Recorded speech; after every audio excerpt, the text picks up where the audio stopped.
प्रकृति र प्रकोप भनेको कतिखेर कस्तो समयमा आउँछ भन्ने कुरा त कसैलाई पनि थाहा हुँदैन। यदि तपाईँहरू त्यो खोला नदी नालाको आसपासमा तपाईँहरूले बस्ती बसाल्ने सोच्दै हुनुहुन्छ भने त्यो आजैदेखि तपाईँले त्यो सोचलाई हटाइदिनुहोस्। यतिकैमा मैले एउटा कुरा जोड्न चाहेँ। अस्ति भर्खरै बालन सरकारले खोला नदी नालाको छेउको बस्तीहरू हटाउनु भएको थियो, त्यहाँको जनताहरू हटाउनु भएको थियो। कारण तपाईँले देखिसक्नुभयो, त्यतिखेर कतिले गाली गरे, कतिले आलोचना गरे। अझ त्यति मात्रै नभएर उहाँलाई राजीनामा दे समेत पनि भने। बालन सरकारले त्यसै हटाएको होइन।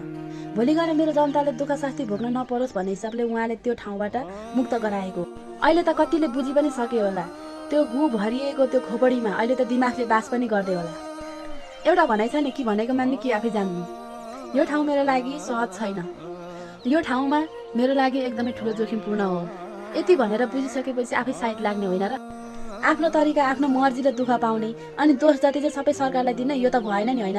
ल, देखिहाल्नुभयो प्रकृतिसँग खेलबाड गर्नुको नतिजा कस्तो हुन्छ भनेर। अब त हामीले आफूलाई सुरक्षित कसरी राख्ने भन्ने दिन आएको छ। सबैजना सेफ रहनु होला, म चाहिँ यही भन्न चाहन्छु।